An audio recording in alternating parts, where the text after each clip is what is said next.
Your Excellency Special Envoy Xie, Your Excellency Senior Advisor and also Special Envoy Liu Zhenming, Chairman Xing, distinguished guests, ladies and gentlemen, dear friends, very good morning.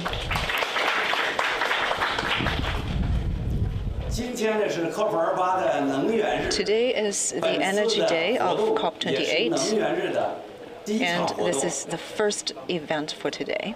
So today we're going to talk about advancing inclusive, just, and resilient energy transition, discuss cooperation that can help us achieve that goal. And this event is put together by GEIDCO, UNFCCC Secretariat, UNESCAP, UNESCWA, UNSDSN, and WMO, together with MOEE of China, Ministry of Electricity and Renewable Energy of Egypt, and also the Ministry of Electricity from Malawi. This event has also received a lot of support from UN agencies. Now, let me introduce to you the guests we have with us here today. Chairman of GEIDCO, Executive Chairman of SGCC, Mr. Xing Baoan.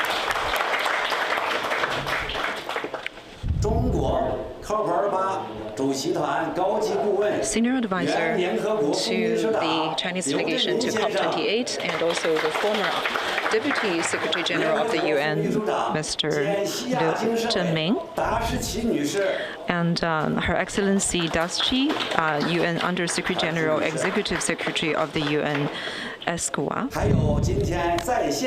We also have many guests joining online, Under Secretary General of the UN and also UNDP head, Mr. Xu Haoming, is joining online, and also for UNECE Executive Secretary, Her Excellency Mo Chen, and also for the UNOPS DG Dashti. We also have with us Minister of Electricity from Malawi,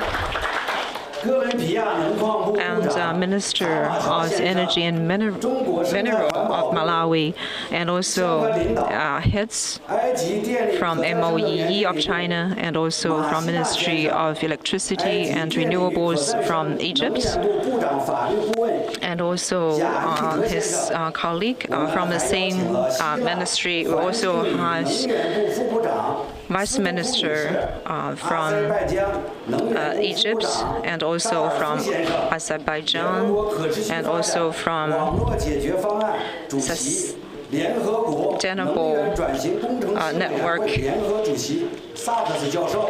and also from the UN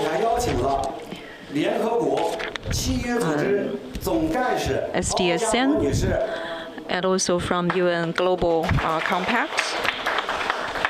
We also have with us DDG of the WMO.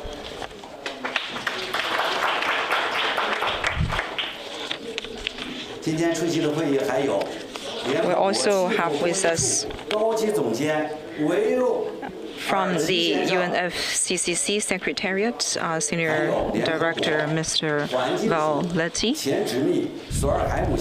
and also from the UNEP, and also many representatives connecting virtually, and also the Nobel laureates, and also first advisor to the Secretary General on climate change. So today we have many guests with us in person and also virtually. From China, we have representatives from MOEE, from Energy China, and also from our friends from media, from People's Daily, Xinhua News Agency, China Environmental Newspaper, Phoenix TV, and others. So for this event, it is a hybrid mode, and all the employees from GEIDCO are watching this from over 140 countries together with our members. And also this event is live streamed on the website of the UNFCCC. So now, without further ado, let me turn it over to Chairman of GEIDCO, Executive Chairman of SGCC, and also the President of China Electricity Council, Mr. Baoan, for his opening remarks. Distinguished guests, ladies and gentlemen, very good morning. Today is a very sunny day, and we have many distinguished guests here with us.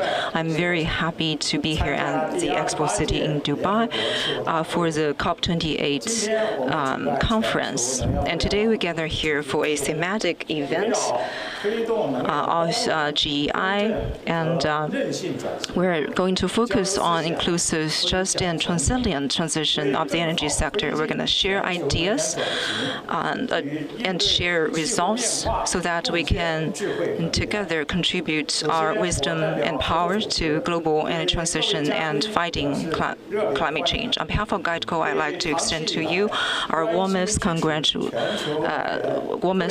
and I'd like to thank all of you for your long-standing support. My special thanks go to the UN agencies, including UNFCCC Secretariat, WMO, UNESCAP, UNECA and UNESCWA and others, and also government authorities from China and also Egypt and other governments for your tremendous support. Ladies and gentlemen, climate change poses a grave challenge to sustainable development of the mankind. Accelerating green and low-carbon energy transition and fighting climate change have become a global consensus and common action. By the end of 2022, global renewable installed capacity reached 3.38 terawatts, more than double what it was a decade ago. Last year, renewable accounted for 83% of newly added power generation, a remarkable achievement for energy transition.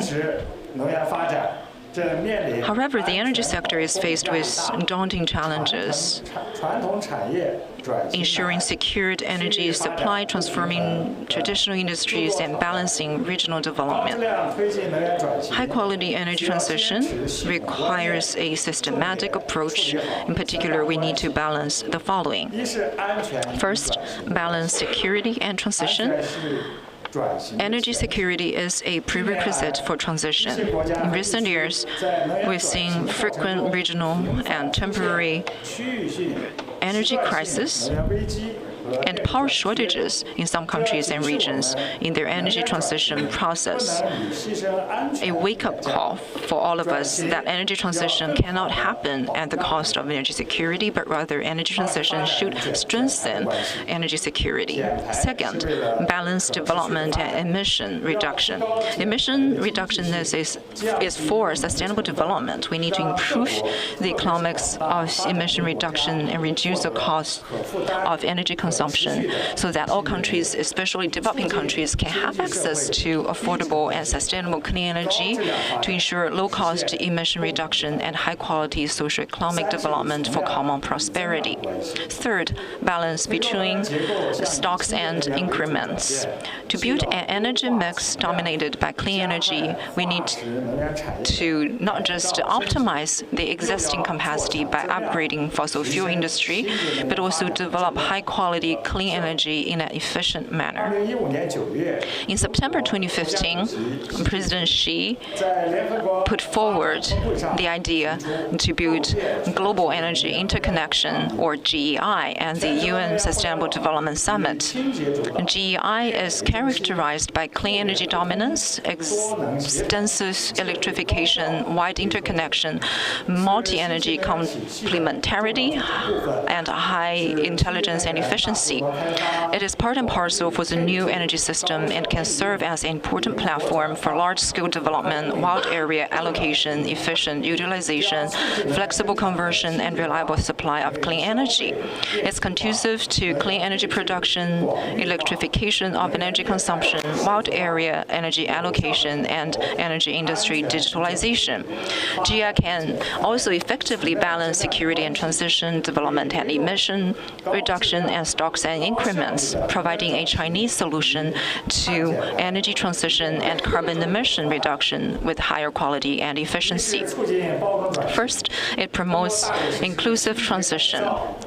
After clean retrofits and upgrades, fossil fuel facilities can play a supporting role, serving as a backstop for energy security, offering flexibility and adjustable capacity to support exponential growth of new energy sources. Second, it promotes just transition. Wide area energy interconnection allow resources sharing and supply-demand matchmaking across various regions, which can effectively reduce the cost of energy consumption, cutting electricity supply costs by about 20%, allowing affordable and sustainable clean energy for all, making sure that all can benefit from energy transition. Third, it promotes resilient transition. The integration of modern digital technologies in the energy and power sector can lead to innovation, creating synergy amongst power source, grid, load, and storage, enhancing flexibility and sufficiency of energy systems, as well as resilience and reliability of power infrastructure to better adapt to the impacts of climate change and extreme weathers. Distinguished guests, ladies and gentlemen, with the mission of promoting energy transition and sustainable development, GEIDCO is committed to building an international cooperation platform for development and result sharing. We've built extensive partnerships with various UN agencies, international organizations, government authorities, and businesses in many countries. We've done in-depth research on energy transition, climate and environmental issues, and released many research findings, including the road to global carbon neutrality, biodiversity, and revolution of energy and electric power and towards sustainable development. With consistent efforts, GEI has been included in the policy briefs of the UN's HLPF for 6 consecutive years, and also the 6th assessment report of the IPCC, playing an important role in promoting international energy cooperation and green and low-carbon development. As GEIDCO's initiator, SGCC of China has been actively fulfilling our social responsibilities and building energy interconnection projects over the past years. We have built the world's largest new energy cloud platform, connecting more than 5 million new energy plants with a total installed capacity of over 750 gigawatts. We have completed 33 UHV projects and more than 10 cross-border interconnection projects, with a transmission capacity of over 300 gigawatt across regions, over 40 of which is clean energy, which is a significant contribution to carbon emission reduction. We have also put into place the world's largest smart vehicle network, serving more than 13 million EV users for their green mobility. Ladies and gentlemen, where the hardest the action will be, let's join hands and strive forward and write a new chapter in global energy transition and fighting climate change. Together, let's make new and greater contributions to protecting our beautiful home and embracing a new and sustainable future. Thank you.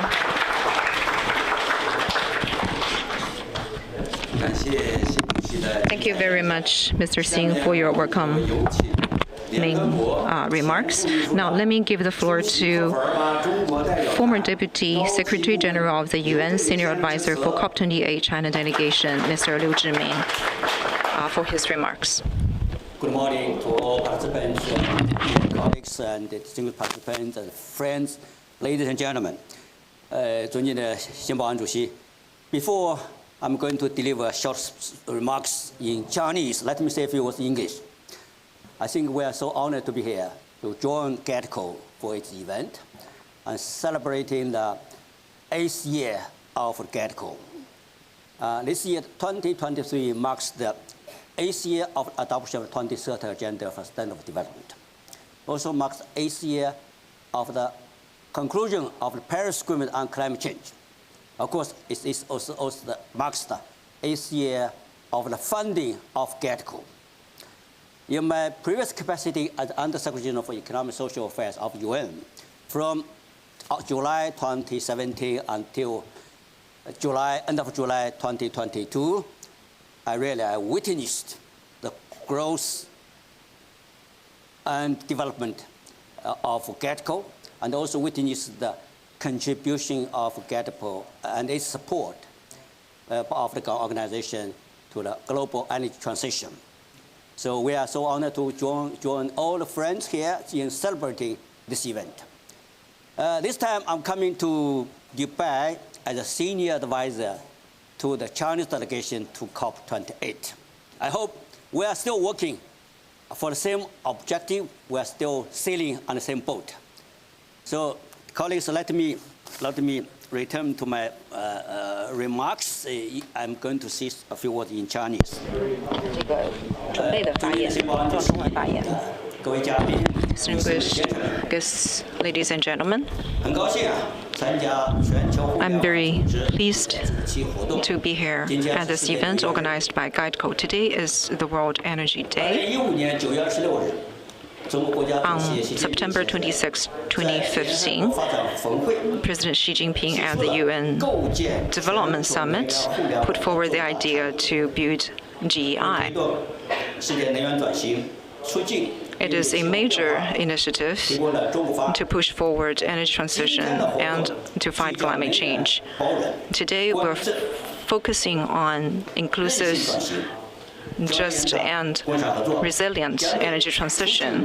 We're going to discuss ideas and discuss cooperation, which will play a very conducive role in pushing forward our efforts for global energy transition and also creating synergy between the governance of climate and energy transition. My warm congratulations on the convening of the event. The Chinese government gives high priorities to fighting climate change and has developed a national strategy to do so. To effectively implement the dual carbon goals announced by President Xi in 2020, the Chinese government has put together a work mechanism to achieve carbon peaking and carbon neutrality, and also some implementation plans for the implementation in key areas such as energy, industry, and transportation.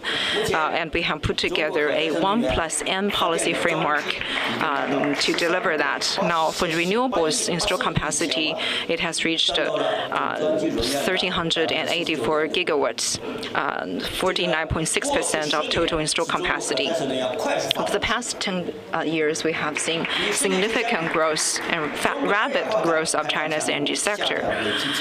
Compared with 10 years ago, the CO2 emission intensity was down over 35%, and China has embarked on a path of green and low-carbon, high-quality development in line with its national conditions, making our contribution to global climate governance. Ladies and gentlemen, dear friends, over the past years, GEIDCO has been making a lot of efforts to push forward global energy transition and fighting climate change in a very effective manner.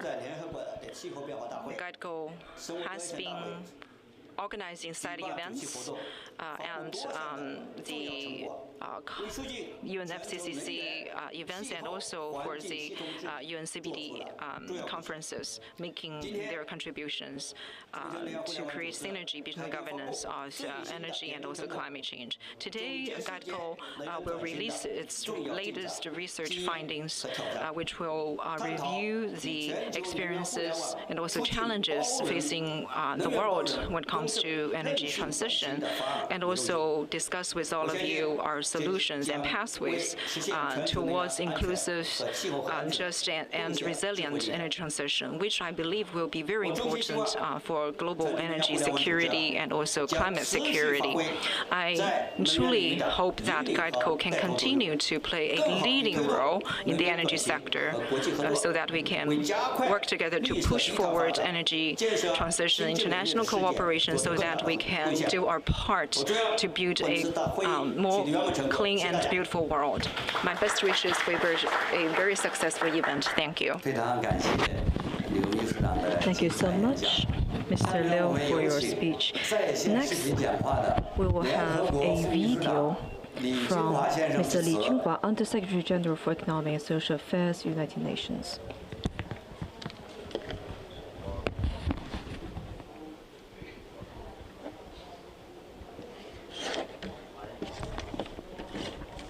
Excellencies, distinguished participants, it is a great pleasure for me to address all of you at this thematic event at COP28 on a just and inclusive energy transition.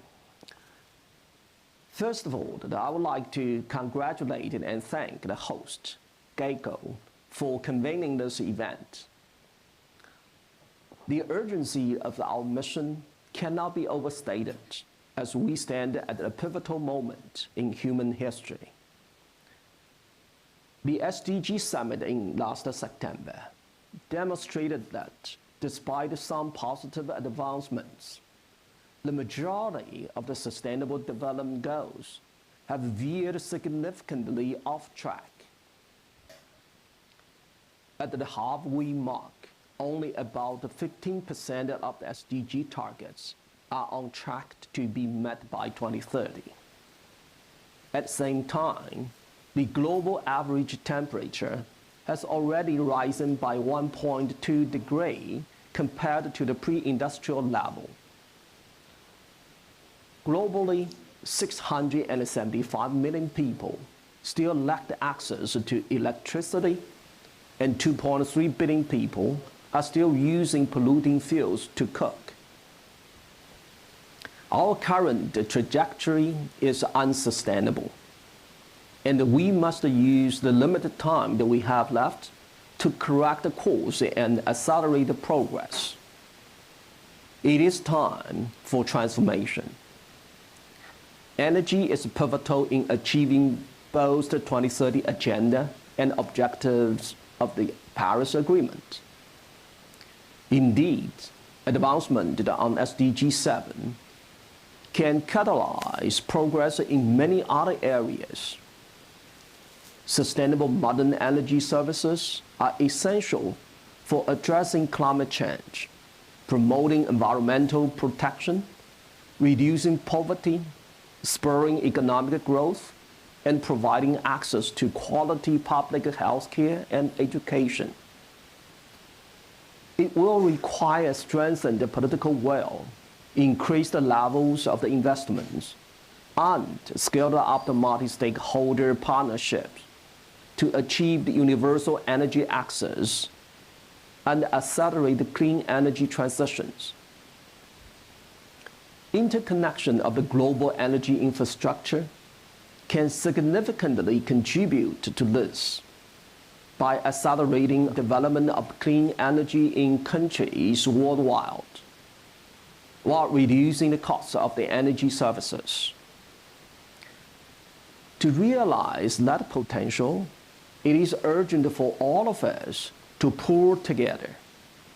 We look forward to working closely with GEIDCO and all the other partners to promote SDG 7. We must invest in transformative partnerships and expand the progress on the SDGs. And we must prioritize not only decarbonization, but also ensure just, inclusive, and equitable energy transitions.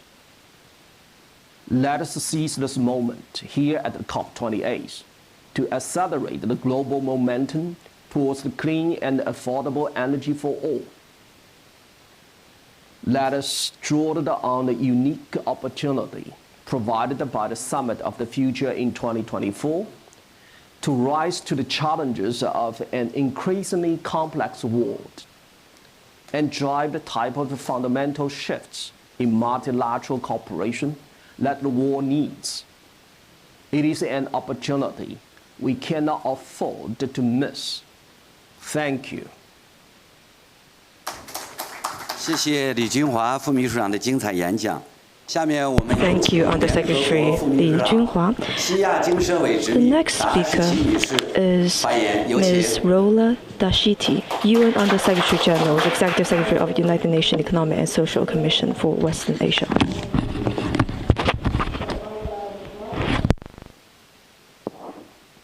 Good morning, everyone.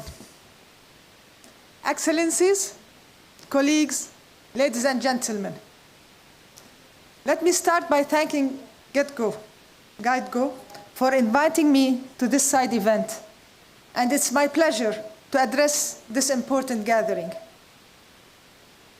Colleagues, we convene today amidst a pressing global crisis, acknowledging that our collective efforts are essential, yet fall short in achieving SDG 7 and SDG 13, along with other sustainable development goals. We stand at a critical juncture in our shared journey towards a just and inclusive energy transition. It is evident that this formidable task cannot be achieved by any single organization or any nation alone. The Arab region, where I come from, reflecting the global struggle, is diversified in its challenges and rich in opportunities. From the affluent GCC countries to the varied middle-income countries and the least developed countries, the journey towards climate goals varies significantly among these countries. Approximately 42 million people in our region lack access to electricity, predominantly in rural areas and conflict-affected areas.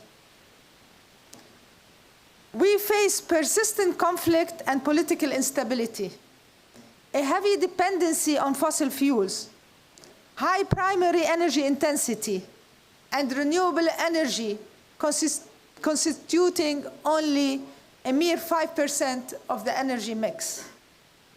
Additionally, we contend with aging grid infrastructure, limited cross-border connectivity, limited access to finance, with our LDC countries receiving less than 7% of public climate finance flows into the region.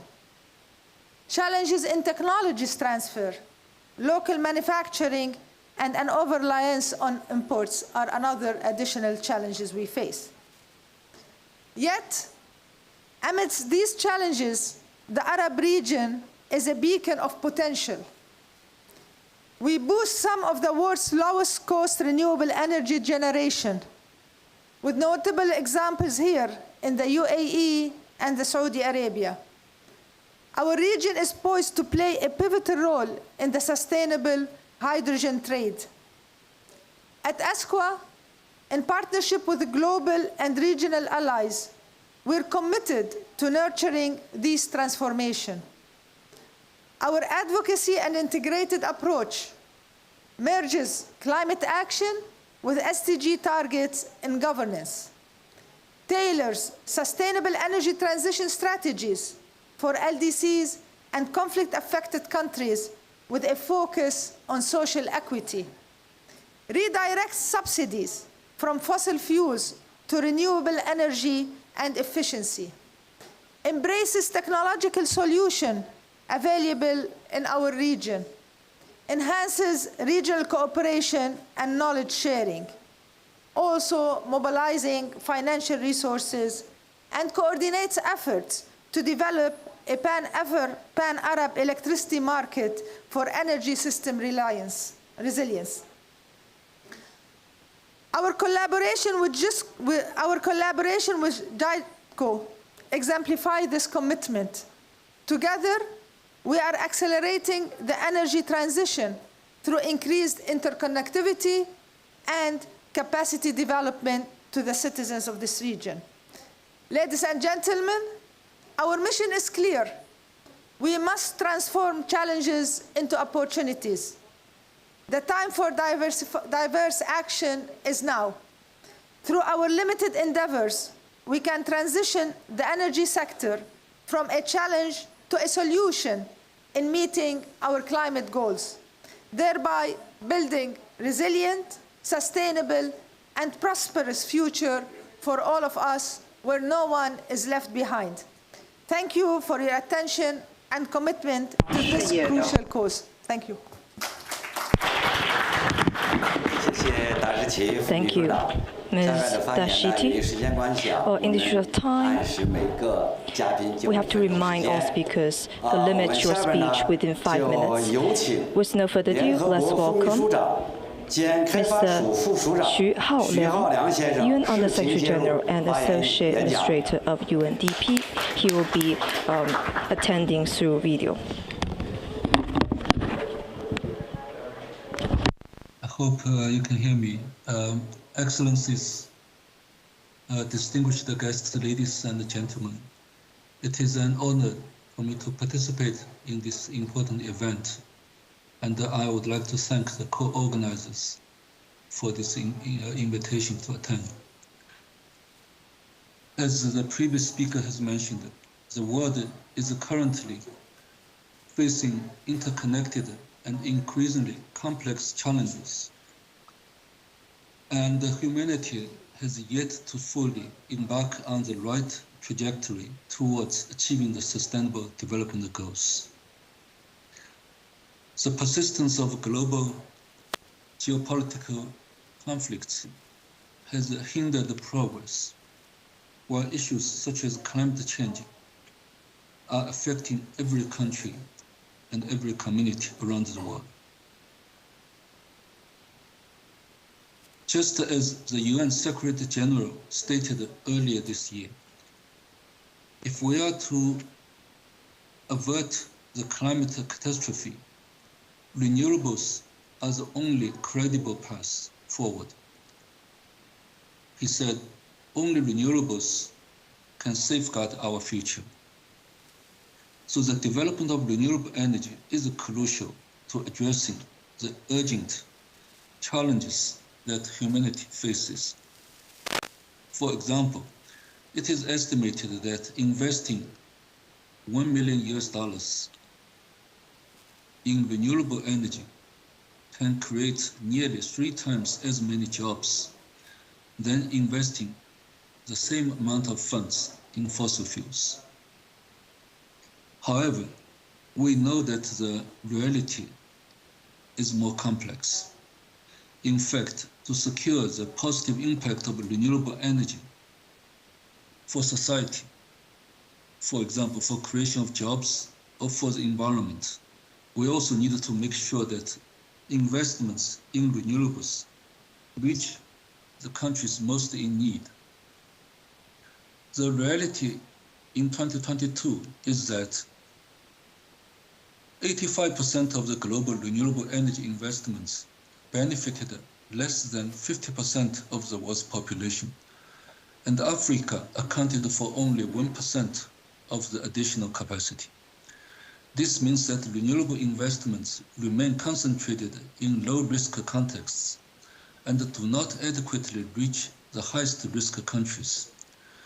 This is a challenge in front of us.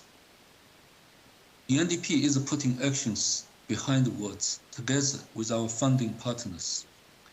Our strategic plan has put sustainable energy at the heart of our mission, aligned with the UN Energy Pledge. That is, to catalyze unprecedented action and partnerships to provide access to sustainable, affordable, and reliable energy to 500 million to the 500 more million people by 2025, and accelerate the transition to renewable energy. This is a UN pledge. As a co-chair of the UN Energy with the UN DESA and Sustainable Energy for All, UNDP is engaging the entire UN system to deliver on this UN Energy pledge.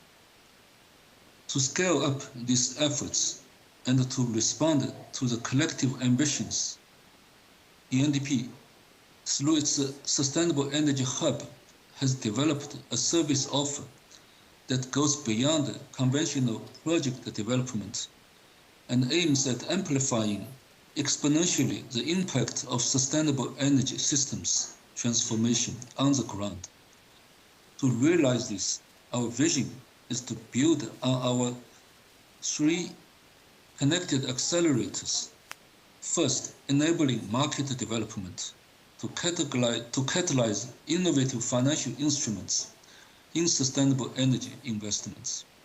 Second, advancing thought leadership, providing tailored policy guidelines, inclusive national dialogues on sustainable energy and development. And third, scaling up the use of digital intelligence, promoting innovative AI tools for policy makers and data for energy planning to accelerate investment mobilization. It is imperative that we continue to explore synergies and strategic collaborations to reach efficient zero-carbon energy systems. The collaboration between GEIDCO and the UNDP is a good example of this kind of effort. We have actively engaged with GEIDCO in capacity building and other areas, assisting African countries in enhancing their sustainable development capacity in the energy and the power sector. Moving forward, we're willing to deepen our collaboration with GEIDCO and the relevant stakeholders in the field of sustainable development, striving to create a green, prosperous, and inclusive future for humanity. Thank you very much. 谢谢许浩良副秘书长。下面我们就有请埃及电力可再生能源副部长马希纳先生致辞。有请。 First Undersecretary for Strategic Planning, Performance, Follow-up and International Cooperation.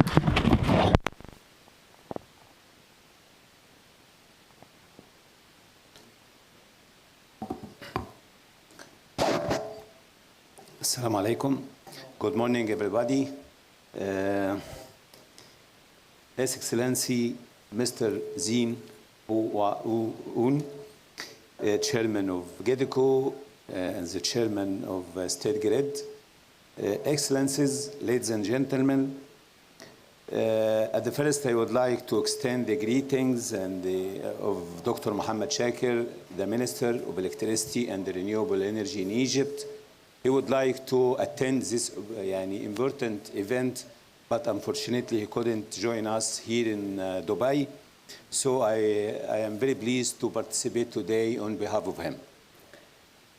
Excellencies, at the outset, I would like to express my deep gratitude to the Global Energy Interconnection Development and Cooperation Organization, GEIDCO, for inviting me to take part in this important event in global energy interconnection promoting inclusive and just energy transition. This event provides an excellent opportunity for all parties to exchange ideas, share experiences, and discuss how to promote global climate governance through energy transition. And also, I would like to seize this opportunity to express my appreciation to the Chinese government for the support it offered to energy over the last decades that witnessed cooperation in different fields, especially the electricity and the renewable energy sector in Egypt, as it is considered one of the main pillars of development. Excellencies, ladies and gentlemen, the Earth is experiencing extraordinary scale of extreme weather events, such as heat waves, floods, wildfires, and pandemics. It is a warning and a message. So we should act now to move into a low-carbon future as pledged in the Paris Agreement. It is clear that the climate future of energy is renewable. It is a green energy economy of the future.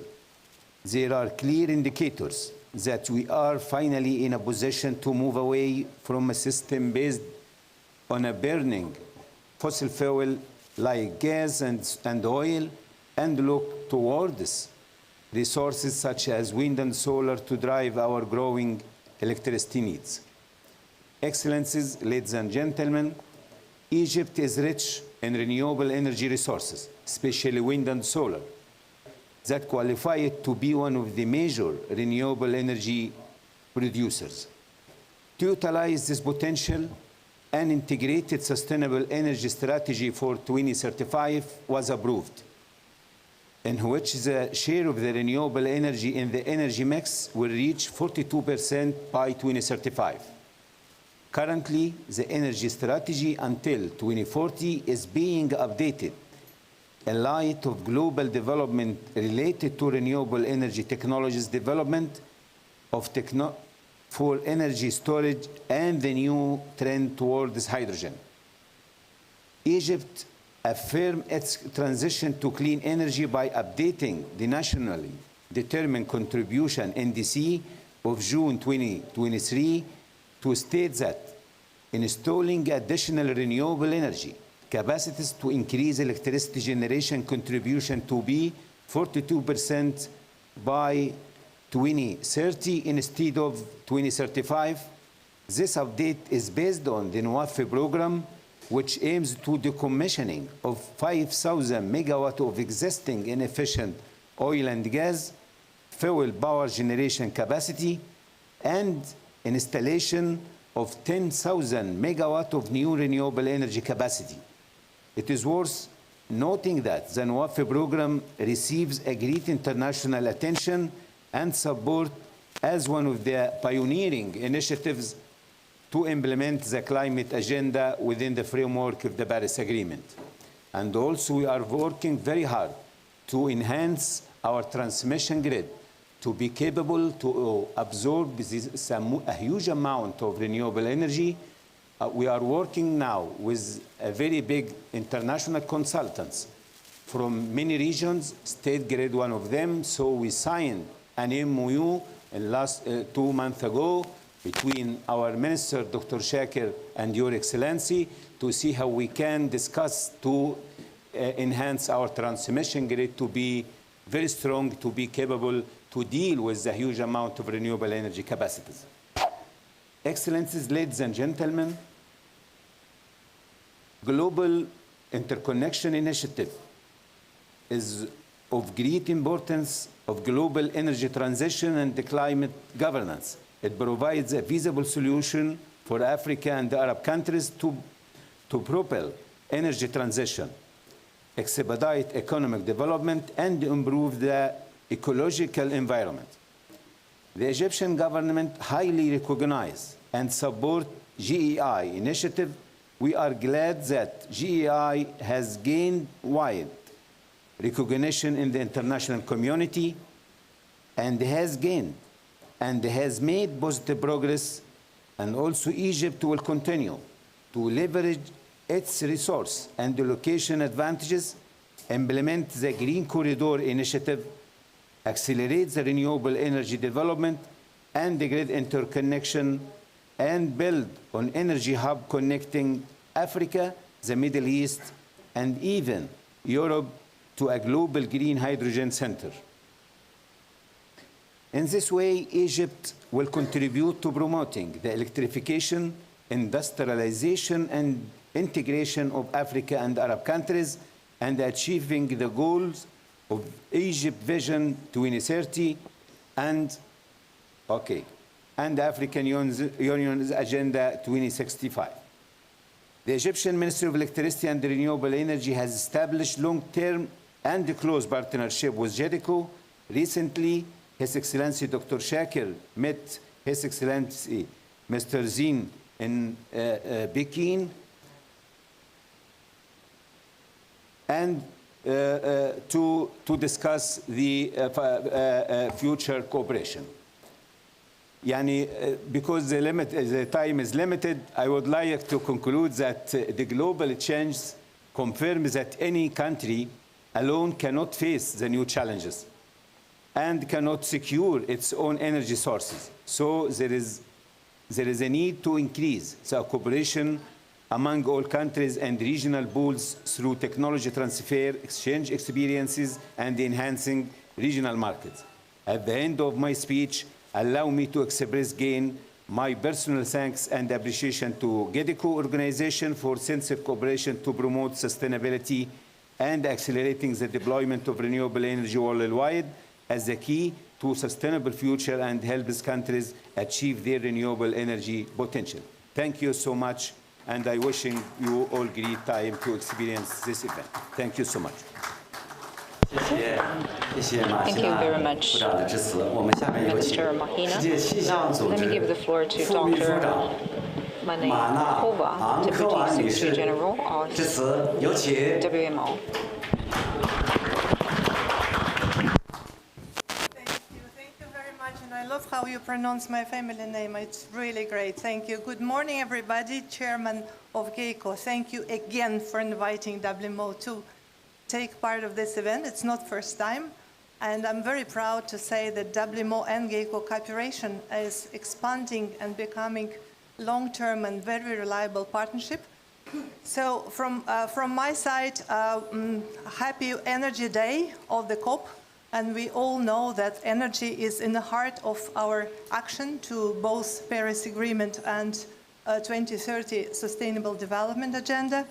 And that's why we put so much energy to explore the ways how energy can help us to address the Paris Agreement goals and to meet our challenging target 1.5. So from the WMO side, we are to say that it's really essential that all governments and business, as they pursue decarbonization of electricity system, maintain efficiency and diverse sources of flexibility.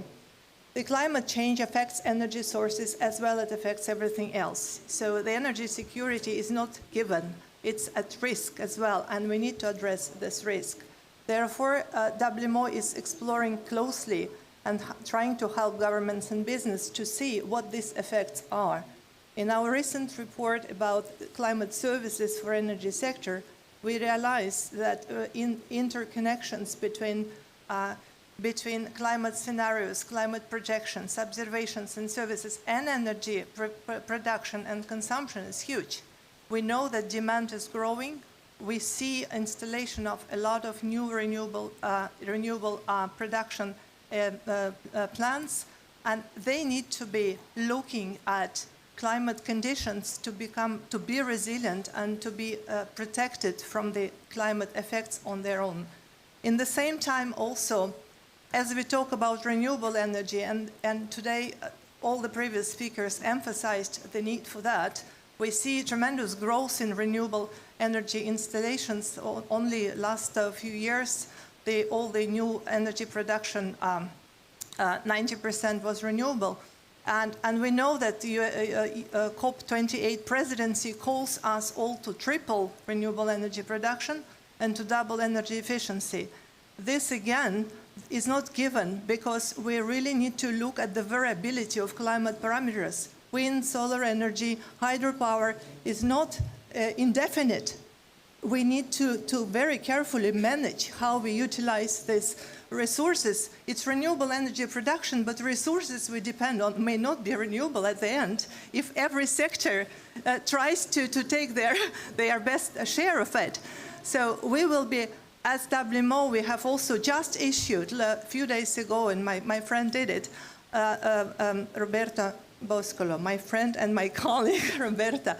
So we started a new report series with IRENA to see how these variability parameters affect different systems. So we are hoping that we will be more informative to help you to look at this. I would like to emphasize last thing for today, that this day will end for me with another important presidency event on how water availability and water resources affects energy production. So invite you there, and I really congratulate GEIDCO and all who came here for an extremely outstanding burst of technology, which we would like to see spread in the world and available to all countries. Thank you. 谢谢马纳安科娃女士。下面我们进入这个 Thank you very much. Now, let's move on to report release and case sharing. We know that we're still faced with a lot of challenges in energy transition and fighting climate change. In order to push forward high-quality development and energy transition, it's something that we need to work together to deal with. GEIDCO, through in-depth analysis and research, have put forward a research report on inclusive, just, and resilient energy transition. Now, let me give the floor to Dr. Wu Xun, Secretary General of GEIDCO, to release the findings of the report.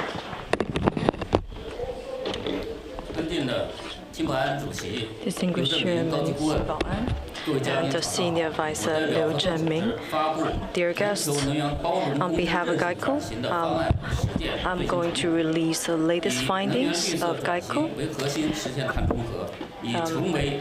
So taking energy transition as core to achieve carbon neutrality has become worldwide consensus and pragmatic efforts. However, energy transition will face a series of complex challenges. And starting from 2018, GEIDCO has participated in COPs many times and released a series of publications, including the GEI Action Plan for promoting implementation of the Paris Agreement, and providing China wisdom and China solution. And in recent years, based on our comprehensive research regarding energy, electricity, climate, environment, social, and economic, this year GEIDCO proposed latest findings in advancing energy inclusive, just, and resilient transition. So I'm going to talk about 4 aspects. First is efficiency challenge. Second is connotation and solution. Third is measures and practices. Fourth is efficiency and outlook. So currently, global low-carbon development has achieved great results. We are now in the new phase for energy transition with unified goals for clean energy transition. So global economic growth in 2022 was led by green investment, and the total global investment on clean energy reached $1.4 trillion USD, a 12% growth. In the same time, 3 contradictions between emissions and security, efficiency and fairness, mitigation and adaptation, that requires us to actually establish anew before abolishing the old. The global renewable capacity has reached 3.38 billion kilowatts, although there's still not enough safeguards regarding the electricity supply, and which poses higher pressure for energy structure adjustments. And energy system is exposed to more external shocks, and the global temperature rise has led to extreme weather events becoming more frequency. Half of the blackouts are related to extreme weather other events. So it's a great trend to transition to a more inclusive, just, and resilient way of producing energy. So we have to integrate different energy development modes, technology solutions to accelerate global clean energy development.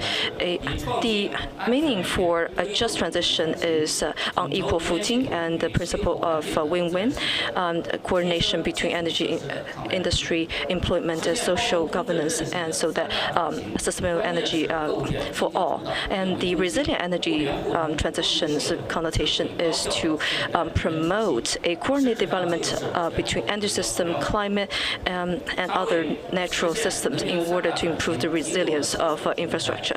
And to achieve these three transitions, we have to build a interconnection between different energies with clean energy as the center, and also to provide a infrastructure platform for energy transition. So we have to promote inclusive transition to coordinate between clean energy and fossil fuel, and also to promote just transition to coordinate between energy and climate governance in order to build a safe, economic, green, and open modern energy systems and promote the realization of SDGs. So the pathway for this goal is to actually to concentrate on clean energy in terms of energy production, and also on the energy allocation process. We have to make sure that by 2050, the global clean energy capacity, installed capacity, counts for 90%, and electricity counts for 63% of the total terminal energy consumption, and regional electricity flow reached 660 million kilowatt hours. So the construction of GEI by 2030 will allow us to reach carbon peak in advance, and also carbon neutrality around 2060. So GEI carbon neutrality solution has become one of the 7 illustrative pathway scenarios and included into the IPCC latest assessment report. So let's talk about the key measures. First is we have to coordinate between clean energy and fossil fuel, and to deploy flexible energy system and secure the terminal electrification, and also to support the multiplying growth for renewable. So research shows that 1 kilowatt in traditional power can actually support 3 kilowatts of new energies development. So the Baoan hydropower station with 60 million kilowatts of installed capacity applied the ultra-high voltage transmission technologies, and the transmission line has exceeded 2,000 kilometers and realized a bundled transmission of 62 billion kilowatts of hydro and 25 billion kilowatts of wind, and which plays an important role in promoting the large uptake of renewable and upgrades for industries, and safeguard just social development and employment. So research shows GEI solution can lower the power supply cost by 20%, and by 2015 we can actually eliminate inaccessibility to electricity and create 50 million jobs.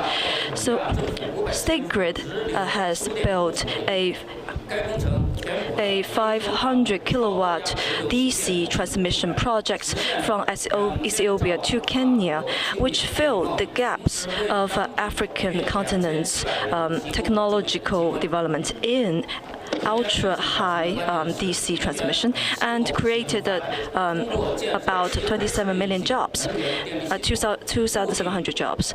So the key to resilient transition is the coordination between energy and climate governance, and improve the resilience of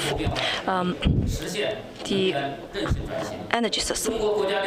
And China's State Grid developed and put into operation electricity mitigation meteorological service system, which ensures 100% of green power for Beijing Winter Olympic Games. The GEI inclusive, just, and resilient transition can safeguard a safe energy system, highly efficient energy economic development, and a livable environment, and with great benefits to all sectors. GEIDCO is international organization with green, low-carbon, sustainable development as its mission. GEIDCO has released 80 publications. So with this conference as opportunity, we would like to work with all sectors of society.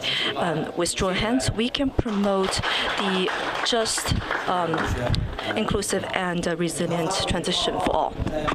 Thank you very much. The research report can be found in the gift bag. And now let's move on to the next presentation. We know that SGCC has achieved quite a bit in building a new power system. Now let's give the floor to Mr. Zhu Gongchao, Deputy Chief Engineer and DG of the International Department from SGCC, to talk to us about their practices on promoting new power system.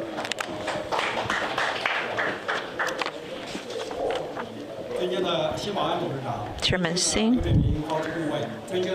Advisor Liu, ladies and gentlemen, very good morning. Fighting climate change, promoting low carbon and green development, and accelerating energy transition has been a global consensus. Electric power is part and parcel for clean and low carbon energy transition and building a new type of energy system that is clean and low carbon, safe and abundant, cost-effective, supply-demand coordinated, and flexible and intelligent is an important step to push forward energy transition. SGCC, in serving China's dual carbon goals, have developed our corporate action plan for carbon peaking and for new power system development. We initiated the founding of a new power system technology innovation alliance to facilitate the development of new power systems and to serve clean and low carbon transition of the energy and power sector. Now, let me share with you our achievements and practical cases in building new power systems on four fronts. First, significant improvement of the grid's resources allocation capabilities. We continue to improve UHV and power grids at all levels to support the intensive development of large-scale energy bases and long-distance transmission. Altogether, 34 UHV transmission lines are now operational. Take the 800 kV plus and minus UHV DC power transmission project, for example, connecting Qinghai and Henan. This is the world's first large-scale power transmission line meant for clean energy. It is a major innovation for using UHV technologies for large-scale development and utilization of new energy. Second, huge increases in developing and using new energy. We actively promote the integration of our source grid, load storage, and optimization of dispatch and exchange mechanisms so as to accommodate as much clean energy as possible. Leveraging a new generation of information technologies, we've put together the world's largest new energy cloud platform covering 1.1 billion people, providing one-stop integration services for new energy.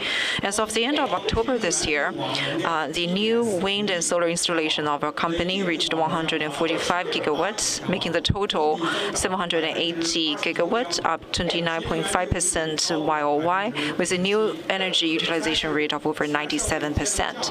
Third, effective energy conservation and emission reduction across the entire society. We're very much focused on key areas such as industry, transportation, construction, and residential. We've been gradually and steadily implementing ending the electricity substitution with a total amount of over 1 trillion kilowatt hours. We're ending energy efficiency services to electricity supply.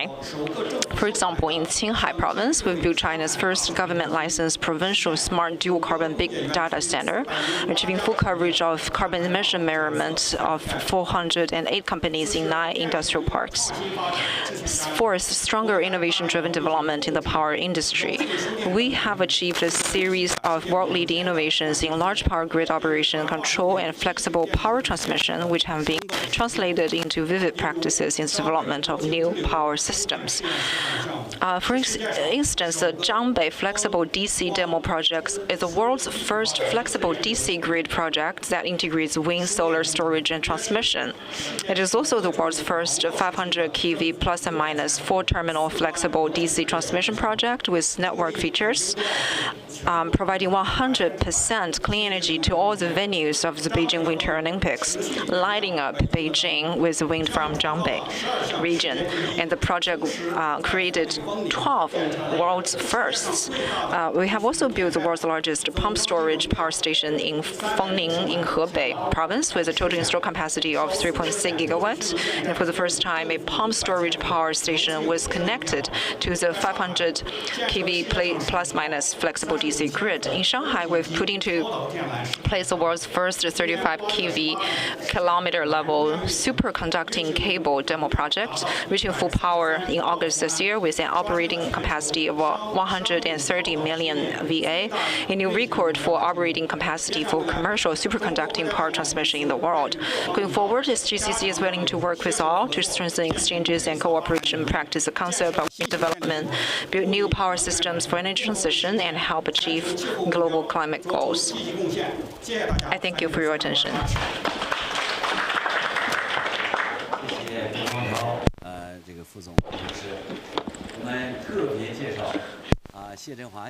Thank you very much. Now I'd like to give a warm welcome to Special Envoy Xie Zhenhua. He has already done 3 bilaterals, but anyway, he made it to our event. So let's give him a round of applause and show our respect to Special Envoy Xie Zhenhua. He's a renowned expert on climate issues. Now let's give the floor to Mr. Xie Zhenhua for his speech.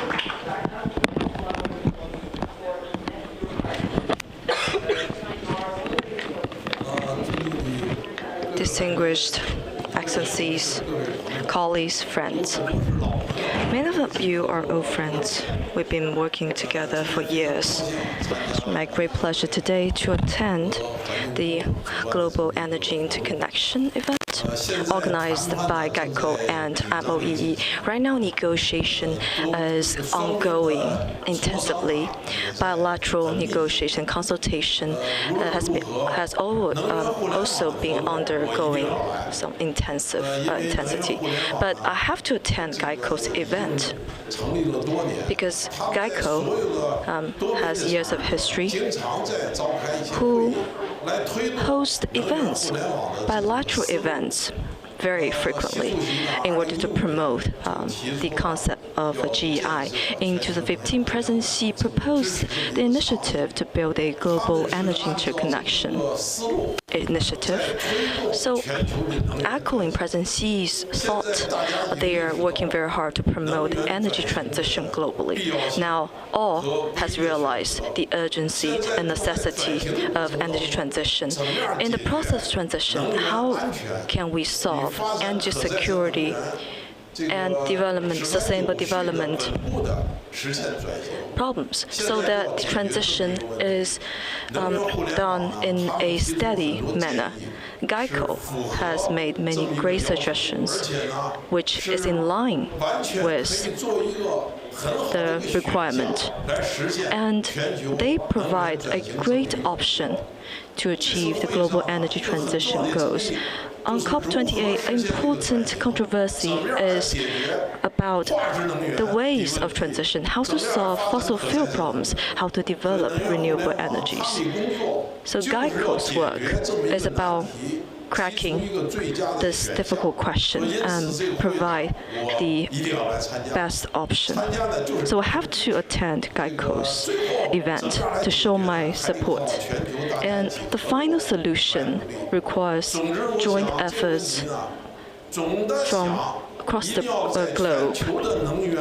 Well, generally speaking, we have to, in the global energy structure, we have to make sure the fossil fuels share will gradually and to be reduced gradually and in an orderly manner, and to build a power structure that's centering around renewable and phasing out fossil fuels. So this is a necessary pathway. There are many pathways. GEIDCO has proposed their solution, which I consider very reasonable, very scientific. So I hope that GEIDCO can continue to insist your solution and to do more demonstration and make sure the solution is rectable worldwide and to solve the global energy structure as soon as possible. Your work is very meaningful and should be supported by governments around the globe. And energy transition cannot be done by one country single-handedly. We need global cooperation. We need an energy interconnection globally. China on this issue in terms of developing renewables, EVs, and also power batteries, is a global leader. Due to our scale development of renewables, the cost of wind has reduced 80%, and PV power's cost has reduced by 90%. This has played an inducive role to the global renewable development. Therefore, as renewables share increases, we have to work on smart grid, virtual power plants, and large-scale energy storage in order to achieve real transition. GEIDCO is working on this cause. So I hope all countries and all parties can show them support.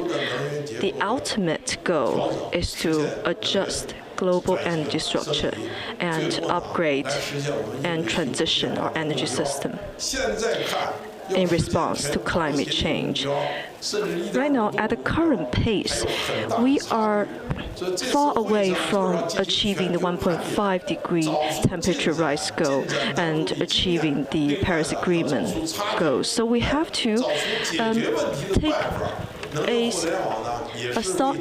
a stock in the best practices in all countries and to fill the gap with the best solution. So I'm here to show support to this event and to show support to GEIDCO. I hope that you can all take concrete action to achieve climate change action and systemic energy transition to protect our future generation, protect our environment, and the welfare of our future generations. Once again, thank you, Mr. Xie Zhenhua, for your important remark. We will follow your instruction and shoulder our task and to play the role of GEIDCO as a high-end platform led by Chairman Baoan. With concerted efforts of GEI, we will promote energy clean and low-carbon development and to really clean up our sky and build a livable home. Next speaker is welcome our moderator for the next session, the high-end dialogue, Mr. Professor Geoffrey D. Sachs.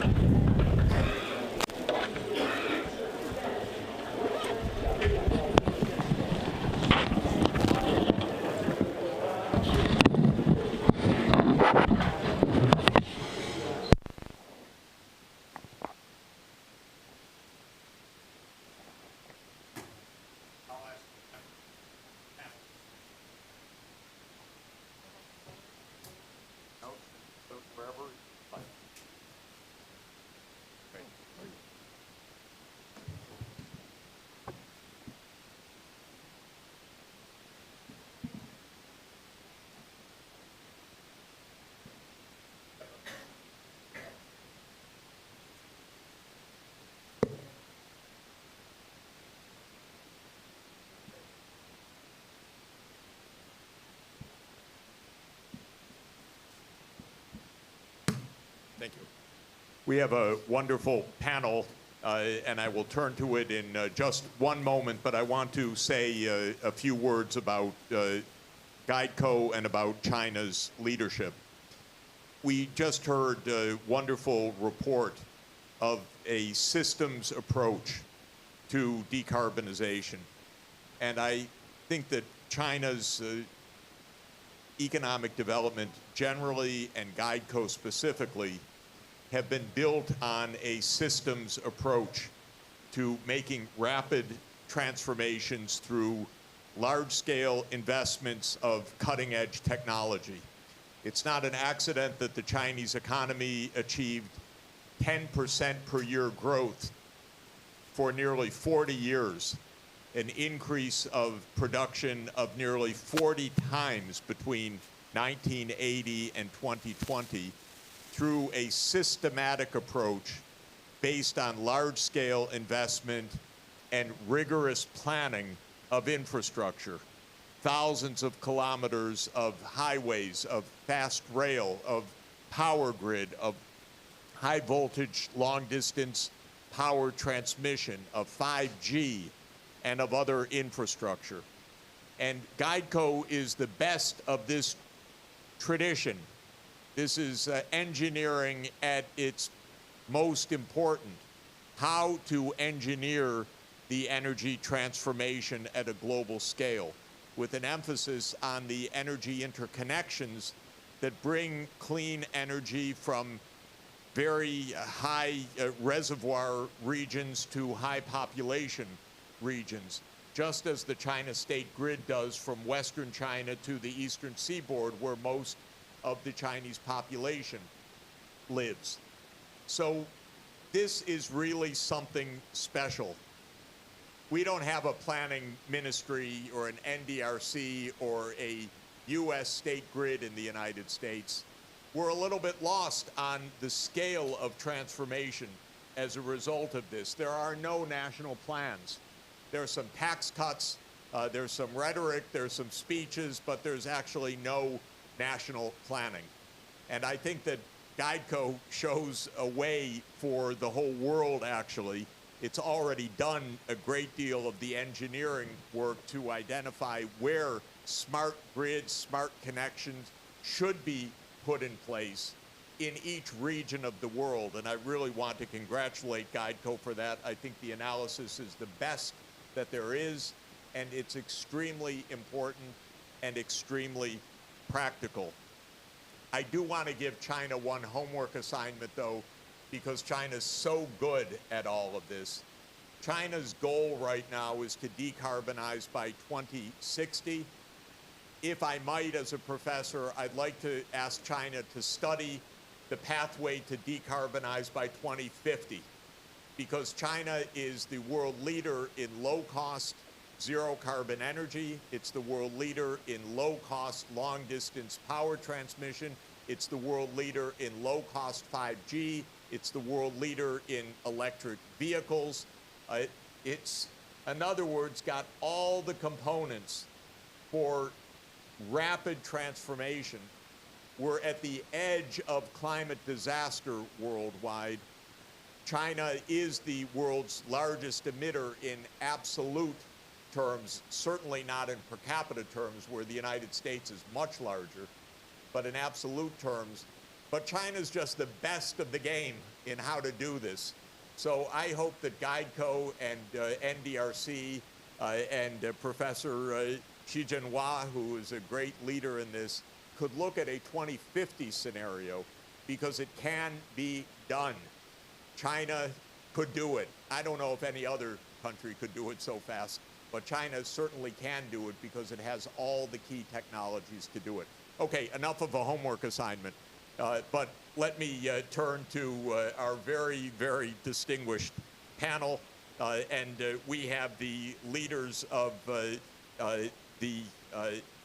regional organization, Ms. Tatiana Molcian, who's Undersecretary General and Executive Secretary of UNECE, the regional organization for the UN for Europe. And then we have the head of operations for the UN, a dear friend and great UN leader, George Moreira da Silva, and then we have leader of the UN's connection with the private sector, with the UN Global Compact, Nisanda Ojiambo. So if I could ask, and we have Minister of Energy of Malawi, Minister Matola here, and that's great because Minister, you have to do this, and also for many years you had a very complicated problem even making energy interconnection with your neighbor Mozambique. Just the two countries for one power line across the Tete province was very complicated. So how can Malawi make use of the concepts of GEI for Malawi's advancement? Over to you first.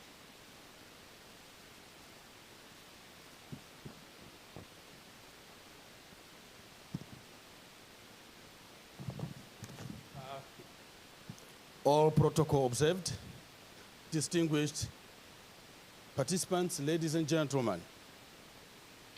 Let me begin by commending GEIDCO and its partners for organizing the side event on advancing just and inclusive energy transition. This event provides a platform for us to discuss and share the ideas and experiences and explore ideas and solutions for achieving a just and inclusive energy transition. Let me quote what President Jinping said during the 9th BRICS summit in China. He said, a partnership forged with the right approach and defies geographical distance. It is thicker than glue and stronger than metal and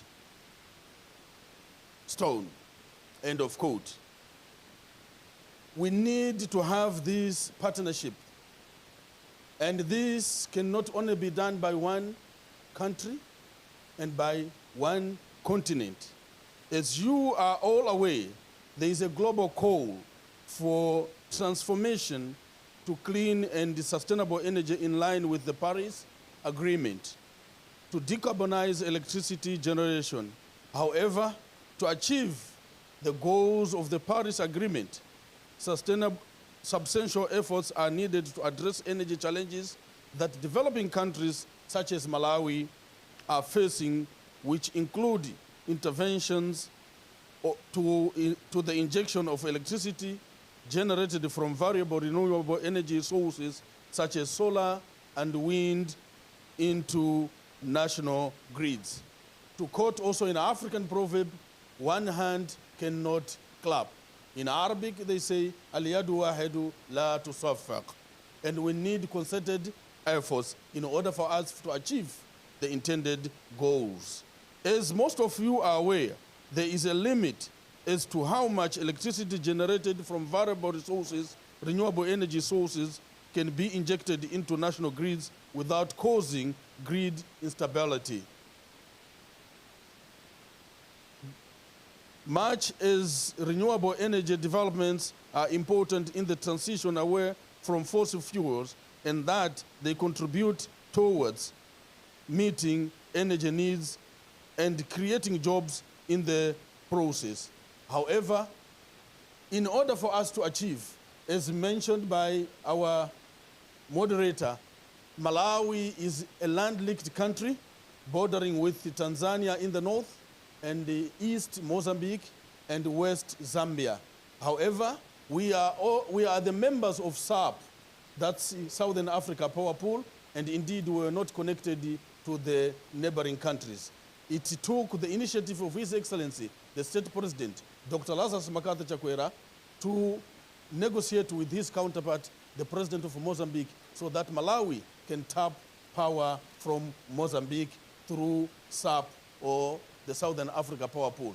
And that can also inject into Eastern Africa Power Pool And from Eastern Africa Power Pool, we can also share the electricity into Northern Africa, Western Africa Power Pool, and then Northern Africa Power Pool, where Morocco is also injecting power and or sapping power from Spain. That's how we can have regional projects where we can save and also achieve the intended goals within a short period as indicated. Minister, thank you very much. Please use 2 hands to clap, if you will. Okay, good. Thank you.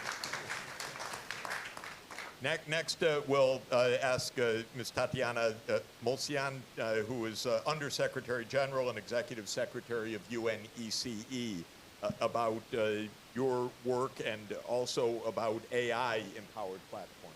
Thank you so much. First of all, I'd like to say a big thank you to the organizers, to GEIDCO, and for the partners for selecting this important topic, because global energy interconnections, this is really key. I've been working for 20 years in diplomacy before joining this position, and as ambassador, as a promoter of energy diplomacy. You know, when we talked about energy security in particular, many times you would hear people talking about autonomy. While at UNESCWA, and I personally strongly believe that energy security is about interconnections.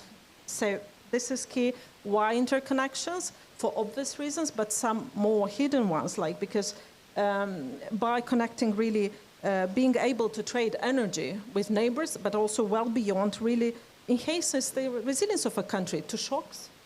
It's a more sustainable way, because in particular for solar or wind, when we talk, you need for the balancing, for the uptake of these intermittent energies, as we call them. Also, it's proved to be more accessible, so financially, or more affordable when we speak about better interconnections. At the same time, when I look at the EC region, and I want to say that I have one of the commissions with the most misleading name in its title. It's called the Economic Commission, UN Economic Commission for Europe, but we cover also North America, so US, Canada. We also cover the entire Europe. Yeah, this is why I'm saying it's the most misleading. So Europe, the entire Europe, but also Central Asia. So all these STAN countries, as I sometimes refer. So it's a very diverse set of actors. And we have actors like EU in particular, which is very interconnected. But at the same time, I have the Central Asian countries that have used to be quite interconnected in the past, but now they are mostly trading bilaterally between themselves, but not much beyond. So they are not as interconnected. So this is a key area that we should work on. And it's not only relevant for this region. I mean, it's relevant globally to create reliable interconnections that go beyond 2 countries, 2 partners, and beyond the region. So create these really global networks. What are the challenges? Yes, it's nice on the paper, but when we talk about interconnection, it's difficult to do this within one country, because you have different actors, authorities, private sector, you have civil society, academia, you name it. I mean, the climate activists, you also have that. But when we speak about many countries, when we speak about not only neighbors, but beyond the region, that complicates a lot the effort. How we can address that?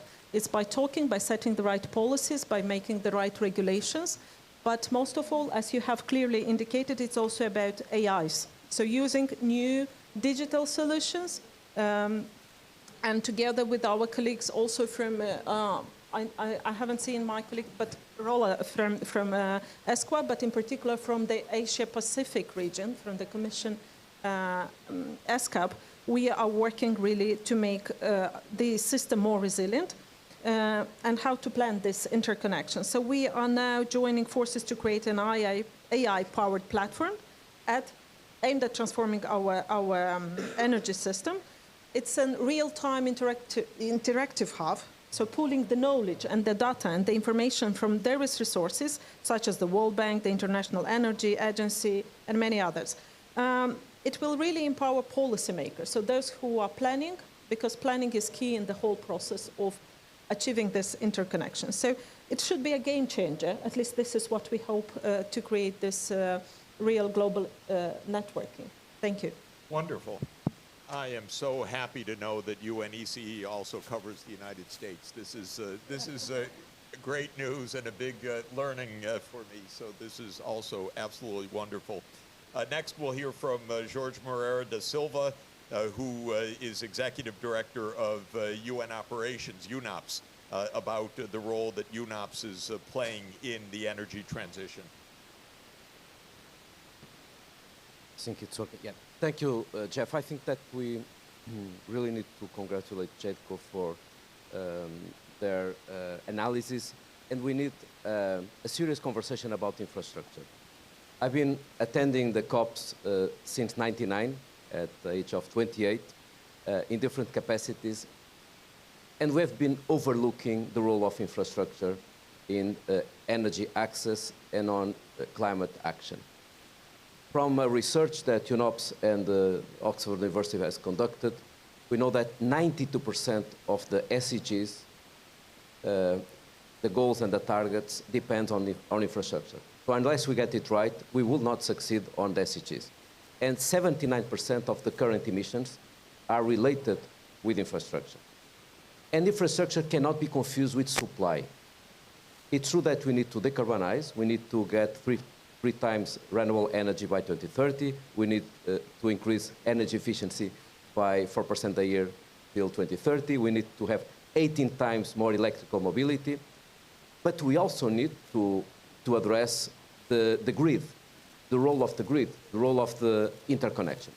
As Jeff knows, that we have been discussing this for many times, I'm coming from a country, I served as minister in Portugal on environment and energy, a country that succeeded in getting 60% of electricity from renewables.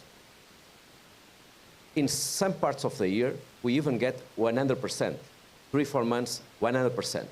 What's the problem?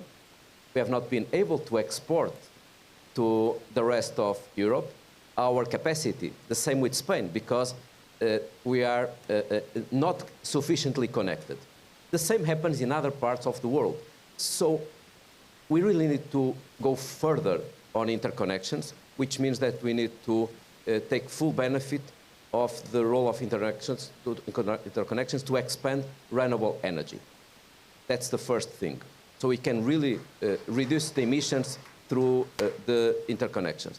Then, as Tatiana mentioned, the security. Being interconnected means a lot, particularly when some countries are under conflict. The same when it comes to cost reduction. In Europe, we have done some analysis that with a full interconnected Europe, we would have $40 billion savings for the economy compared with existing no connected or little connection in Europe. Finally, the role of Africa, for instance. 60% of all solar potential is in Africa, but Africa cannot provide energy to the continent and even to other parts of the world because the interconnections are very little.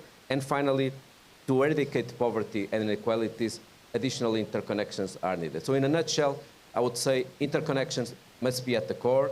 Let's take benefit of the ongoing technology on storage, on smart grids, on mini grids, and also on HVDC, which offers lots of opportunities. Thank you. Wonderful. That's a great summary, George, and from your personal leadership experience. Next, we'll hear from Ms. Sanda Ojiambo, who is the Executive Director of the UN Global Compact, on how the UN interfaces with the private sector, how the UN can help the private sector, what the private sector needs to be doing. Great, thank you, Jeff, and really great comments from the previous panelists. First, let me just also join in thanking GEIDCO for putting together this very insightful session. You know, I was in China just about a month ago and visited their offices and facilities, and you know, as has been shown on the screen, I mean, the work is absolutely tremendous in terms of building the much-needed interconnectivity around energy. So Jeff, to your question, I mean, and I'll just zero in on energy and where we are. You know, the private sector plays a sort of 360 role in this. I mean, many people say, yes, we do need energy to power forward and grow economies, but at the same time, the private sector is an intricate player in actually how energy connectivity, energy supplies, value addition and transmission should work. So, this is an area that is close to our heart and close to a lot of the work that we do. There's also the element of, financing around climate and energy and what should be happening around there as well. Overall, what I would like to say, and, some of our learnings and from our discussions with GEIDCO is, a couple of things. I think, first of all, for us to get to where we need to get to on these transitions, energy being really critical, is a whole analysis of what the whole energy infrastructure looks like, where the incentives are placed, and how that can work to the benefit for the private sector and certainly for public sector as well. A lot of our work with CEOs, they'll mention that, moving forward in renewables is a great business opportunity, but at present, there aren't enough incentives being channeled to allow private sector to invest sustainably and at scale in the renewable energy industry. So our call and some of the work we've been doing with private sector here is really working with governments and trying to understand how we can get through those impediments to allow a lot more financing, a lot more innovation, and a lot more incentivization of growing the energy space. I think secondly is, and if I reflect a little bit broader on the state of the world, business grows across borders, energy too should grow across borders. So a lot of our business leaders are concerned about the fractured world that we're in and the impact that has not only on business, but on driving forward relationships, energy connectivity, and interconnectedness across states. The fragility of the North-South divides, I think you just mentioned the challenges on the African continent and the inability to really rise to the opportunities that we have to power the African continent, to invest in the African continent, and many areas of the developing world that so much need energy to move forward.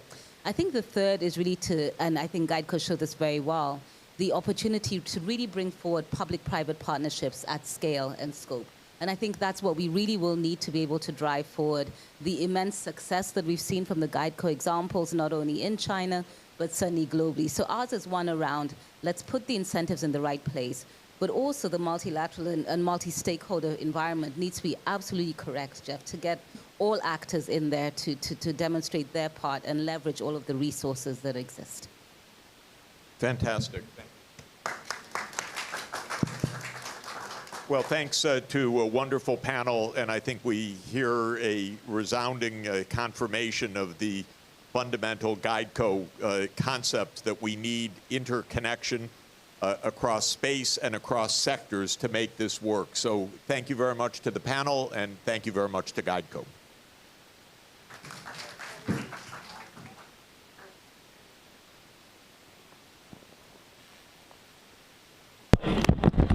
Thank you so much. Let's take a group photo. But while we wait for the group photo, let's welcome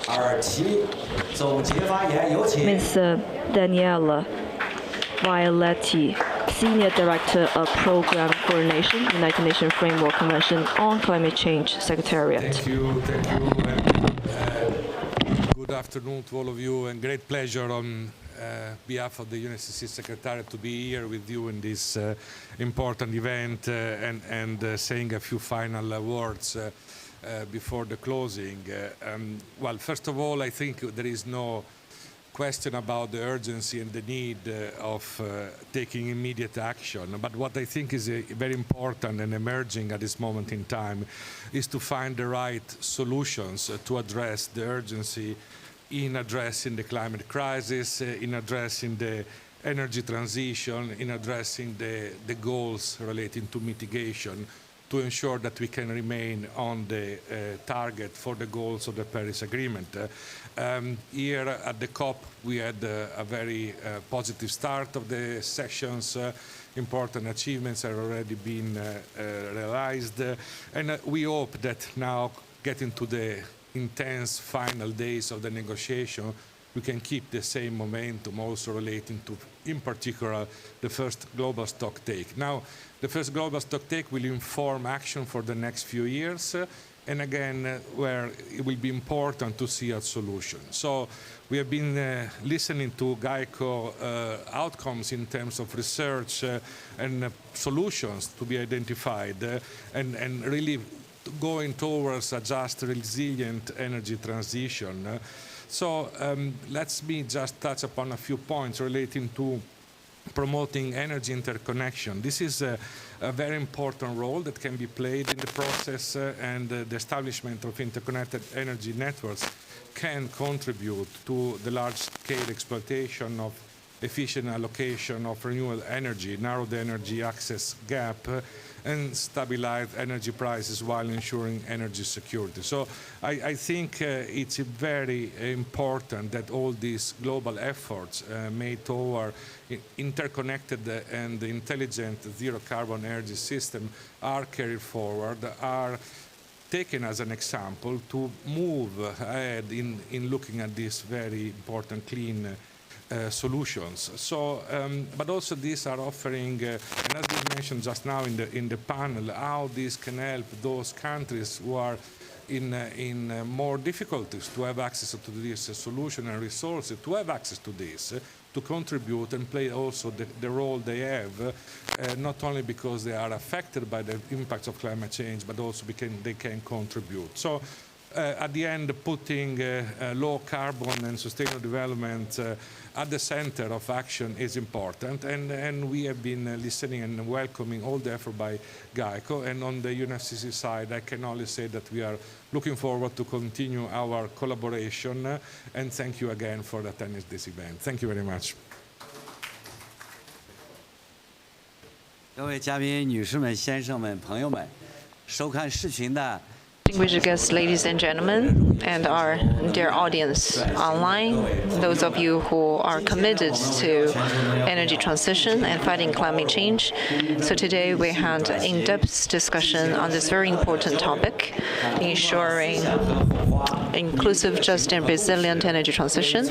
So we exchanged ideas and built on our consensus, and we have contributed our solution and wisdom to our shared goals. So tomorrow, at the Pavilion of the WMO, we have another side event, and I'd like to invite all of you to the event, in person or virtually. And a big thank you to all the speakers and all of you who are here in the room, and also for those who are tuning in today. Thank you very much for your participation and your support.